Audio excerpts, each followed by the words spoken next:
Hello friends, आज का ये वीडियो मैं उस सोच पर बनाने जा रहा हूँ, उस सोच पर लेकर आया हूँ जो अक्सर हमारी ज़िंदगी में शामिल होकर हमारी ज़िंदगी में सफलता और प्रगति में कई सारी कठिनाइयाँ जो है वो उत्पन्न करती रहती है। वह सोच है बहाने बनाना, एक्सक्यूज़ेस देना। अक्सर आज की जनरेशन में, आज के यंगस्टर्स में यह आम तौर पर देखा जाता है कि वह किस तरीके से किसी काम को ना करने के लिए हज़ारों बहाने दे सकते हैं, लेकिन काम को करने की उनके पास एक भी वजह नहीं होती है।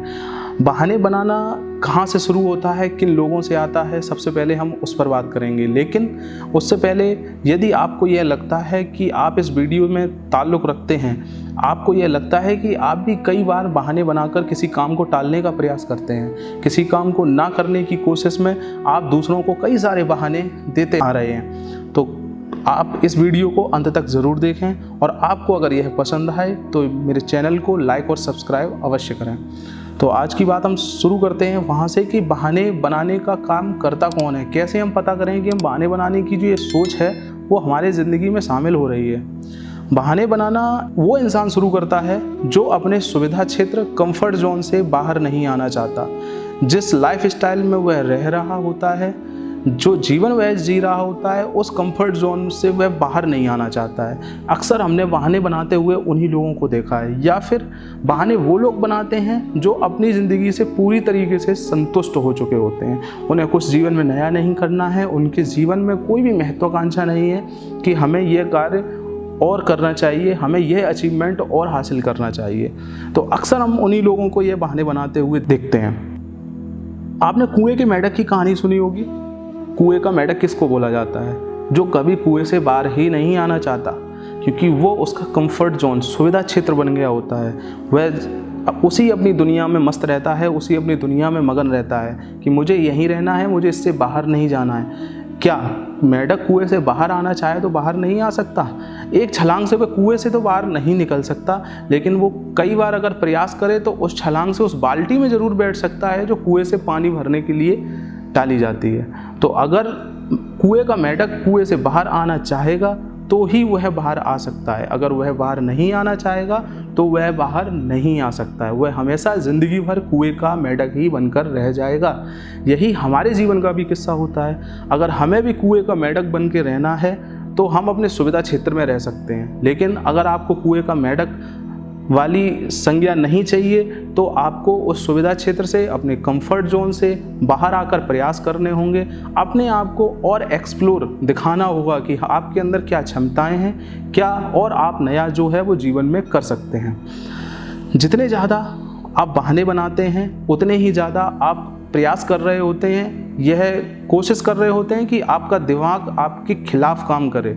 आप अपने दिमाग को निष्क्रिय कर रहे होते हैं। जब भी आप बहाना बनाते हैं, आप अपने दिमाग को आपकी प्रगति पर कार्य करने के लिए रोक रहे होते हैं। इसका यह परिणाम निकलता है कि आपका काम में मन नहीं लगता, आप काम को टालने का प्रयास करते हैं, आप काम में कई बार रुचि नहीं लेते, जीवन में उत्साह कम हो जाता है और इस तरीके की तमाम सारी चीज़ें हमारे जीवन में दिन प्रतिदिन बढ़ती चली जाती हैं। और एक दिन ऐसा आता है जब हम खुद से फ्रस्ट्रेट होकर, खुद से परेशान होकर यह कहने लगते हैं कि यह सारी समस्याएं हमारे ही जीवन में क्यों हो रही हैं, और सबकी जीवन लाइफ जो है वो इतना अच्छा है, लेकिन मेरी ही ज़िंदगी इतनी ख़राब क्यों है, इतनी सारी कठिनाइयाँ हमारे जीवन में ही क्यों हो रही हैं। यकीन मानिए यह आपके जीवन में सिर्फ इसीलिए हो रही हैं क्योंकि आपने अपने मन और दिमाग को ऐसी ट्रेनिंग दे रखी होती है कि वह आपके खिलाफ काम कर रहा है, और वह ट्रेनिंग आती है बहाने बनाने से।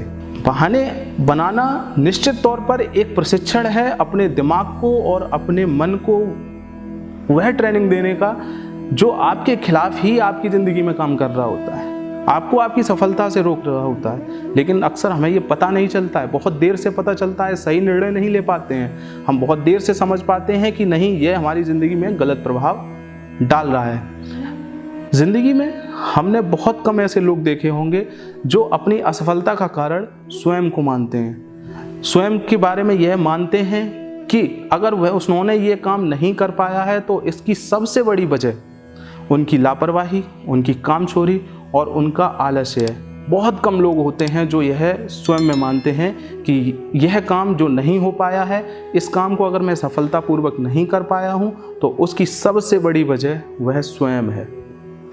तो अगर आपको इस बीमारी से बचना है, इस सोच से बचना है, अपने दिमाग को अपने ही खिलाफ काम करने से रोकना है, अपने मन को अपने ही खिलाफ काम करने से रोकना है, तो सबसे पहले आपको हमें अपने आप पर दया करना छोड़ना होगा।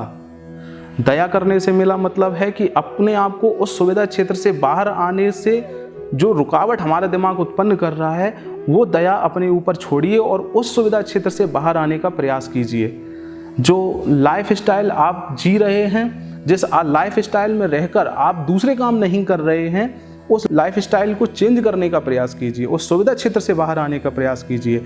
अपने खिलाफ काम करिए, अपने आप पर स्ट्रिक्ट होइए, अपने आप पर वह अनुशासन लाइए, अपने आप पर कठोरता लाइए, जिससे कि आपका जो दिमाग है वो आपके लिए कार्य करे, आपकी सफलता के लिए कार्य करे, आपका मन आपके लिए कार्य करे, आपकी सफलता के लिए कार्य करे। अपने दिमाग को ऐसा प्रशिक्षण दीजिए, ऐसी ट्रेनिंग दीजिए, जिससे कि वह आपकी प्रगति के लिए सोचे, आपकी प्रगति के लिए कार्य करे।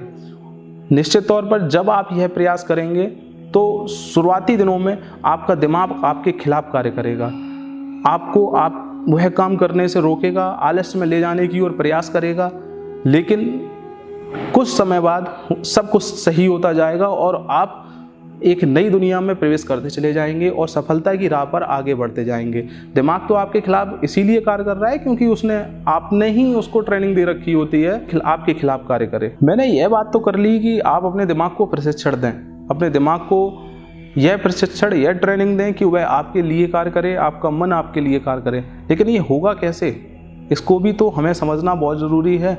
यह सिर्फ एक ही तरीके से हो सकता है। आप अपने जीवन में, आपके एनवायरनमेंट में जो भी लोग रह रहे हैं, उसमें जो आपको सबसे ज़्यादा सफल लगता है, उसके जीवन में, उसकी जीवन शैली को देखने का प्रयास करें, उसको फॉलो करने का प्रयास करें और उसको समझने का प्रयास करें कि वह इतनी ऊंचाइयों पर किस तरीके से पहुंचा है, उसने किस तरीके की सोच का साथ दिया होगा, किस तरीके की सोच अपने साथ रखी होगी। सफल लोगों की कहानियाँ पढ़ें, नोवेल पढ़ें, मोटिवेशनल वीडियोस देखें, मोटिवेशनल किताबें पढ़ें, जिससे कि आपके दिमाग में सिर्फ लक्ष्य को बनाना और लक्ष्य की प्राप्ति के उद्देश्य और उनके जितने भी तरीके हो सकते हैं वो आपके दिमाग में रहें और आप किसी भी काम को टालें नहीं।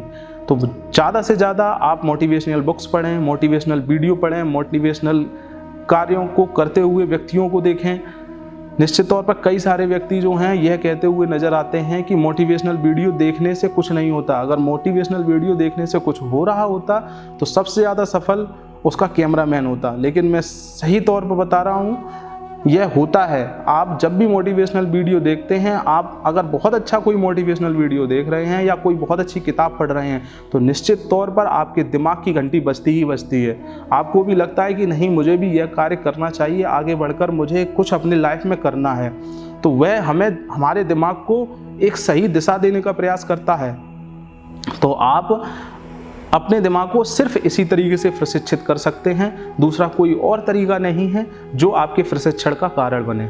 यदि आपने यह दिमाग में ठान ही लिया है कि नहीं, सब व्यर्थ है, सब व्यर्थ है, कुछ भी हमें नहीं बदल सकता है, तो आपको जीवन में कोई नहीं बदल सकता। पहले अपने दिमाग को वह कमांड दीजिए जो आपको बदलने का प्रयास कर रहा है, उसको स्वीकार कीजिए। इसी बीच मुझे अपनी लाइफ का एक किस्सा भी याद आ रहा है। जब मैं क्लास 9th में था तो मुझे गाना गाने का बहुत शौक था। मैं अपनी क्लास में अक्सर दोस्तों के साथ में गाना गुनगुनाता रहता था। एक बार कॉलेज में एनुअल डे का फंक्शन हो रहा था, तो मेरे दोस्तों ने मुझे फोर्स किया कि मुझे उस फंक्शन में एक गाना गाना चाहिए। शुरुआत में तो मुझे बहुत डर लग रहा था। मैं उन्हें तमाम बहाने दे रहा था कि नहीं, मैं ये नहीं कर पाऊँगा, मुझे इस तरीके से नहीं गा पाऊँगा, ये गाना अच्छा नहीं है, वो गाना अच्छा नहीं है, इस गाने को नहीं गाना चाहिए, उस गाने को नहीं गाना चाहिए। किसी भी तरीके से मैं इस बात को टालने का प्रयास कर रहा था। लेकिन जब उन्होंने बहुत ज़्यादा फोर्स किया, टीचर्स ने भी मुझे मोटिवेट किया कि नहीं, मुझे यह करना चाहिए, तो मैं उन सारे एक्सक्यूज़ेस जो मैं दे रहा था उनको भूलकर गाने की प्रैक्टिस में लगा। और यकीन मानिए, जब मैं फर्स्ट टाइम स्टेज पर गाना गाने के लिए गया था, पहली बार ज़िंदगी में जब मैंने माइक पकड़ा था, उस समय मेरे पैर ऐसे ऐसे काँप रहे थे। मेरे पैरों में ये लगा था कोई वाइब्रेटिंग मशीन लगी है, इस तरीके से मेरे पैर काँप रहे थे और मैं गले से आवाज़ काँप काँप के निकल रही थी, मेरे गले से आवाज़ जो है वो काँप काँप के निकल रही थी। लेकिन उस दिन के बाद से जब भी मैंने अपनी लाइफ में माइक पकड़ा है, जब भी लाइफ में बोलने के लिए माइक पकड़ा है, मुझे कभी भी कोई भी हेजिटेशन महसूस नहीं हुई है। मैं लगातार आराम से उस माइक पर कंफर्टेबल होकर वो मेरा सुविधा क्षेत्र बन गया, माइक मेरा सुविधा क्षेत्र बन गया और मैं लगातार आराम से बोलता रहा। तो यकीन मानिए, जब तक आप अपने सुविधा क्षेत्र से बाहर आना नहीं चाहेंगे तब तक आप अपने सुविधा क्षेत्र से बाहर आ भी नहीं सकते। कई बार हमने जीवन में लोगों को देखा है, वह ये बहाने देते रहते हैं कि उन्हें बिजनेस करना था, उन्हें इंजीनियरिंग करना था, उन्हें कुछ और करना था, लेकिन परिवार ने उनका साथ नहीं दिया या पैसे नहीं थे उनके पास या कई तरीके के बहाने अक्सर हम आपस में जब बात करते हैं तो देखते हैं। यकीन मानिए, यह सिर्फ हमारी मनोस्थिति का प्रभाव है। जो हमारी मन की स्थिति होती है उसका प्रभाव है, परिस्थिति का कोई प्रभाव नहीं है। जब आपकी मनोस्थिति मजबूत हो जाएगी तो आपकी परिस्थिति अपने आप बदल जाएगी। पहले अपनी मनोस्थिति को मजबूत करें। जब तक आप मानसिक रूप से मजबूत अपने आप को नहीं करेंगे तब तक जीवन में सफलता आप सोच ही नहीं सकते कि आप हासिल कर पाएंगे। सबसे पहले अपने आप को मानसिक रूप से मजबूत करिए। मानसिक रूप से अपने दिमाग को ये ट्रेनिंग दीजिए कि नहीं, मुझे ये करना है, किसी भी हालत में करना है। तो आप निश्चित तौर पर वह काम करने का प्रयास भी करेंगे और उसमें सफलता भी हासिल करेंगे। तो अपने दिमाग को ट्रेनिंग दीजिए, वह ट्रेनिंग दीजिए कि वह आपकी प्रगति के लिए, आपकी सफलता के लिए कार्य करे, ना कि आपकी असफलता के लिए। तो आज से अपने जीवन में यदि आपको लग रहा है कि आप भी बहाने बनाते हैं, आप भी एक्सक्यूजेस देते हैं, कार्यों को टालते हैं, कार्यों को ना करने की कोशिश करते हैं, तो कोशिश कीजिए इन सभी कोशिशों को आप नाकाम करें। आप अपने जीवन में जिस भी कार्य को करना चाहें वह कार्य करें और उस कार्य में ना करके असफल होने से अच्छा है उस कार्य को करके आप असफल हों, जिससे कि आप उसमें सीखेंगे भी, आपको अनुभव भी होगा और वह अनुभव आपके दूसरे काम में आपका सहयोग करेगा और आपका दिमाग भी लगातार सक्रिय रहेगा, निष्क्रिय नहीं होगा। और यदि आप इसी तरीके से बहाने बनाते रहेंगे तो आप अपने दिमाग को पूरी तरीके से निष्क्रिय करते जाएंगे, वह जीवन में कभी आपके लिए कार्य नहीं करेगा। तो कोशिश करिए, आज के बाद आप अपने जितने भी काम हैं हर काम को करने का प्रयास करें, उस काम में अपना 100% देने का प्रयास करें और उस 100% में भी कोशिश करें कि आप सफल हों। यदि असफलता आपके हाथ लग रही है तो दोबारा से सोचें, उस असफलता से सीखें, अनुभव लें और नए काम के लिए फिर से रीस्टार्ट करें। थैंक यू, आपने मेरा वीडियो पूरा देखा। जय हिंद।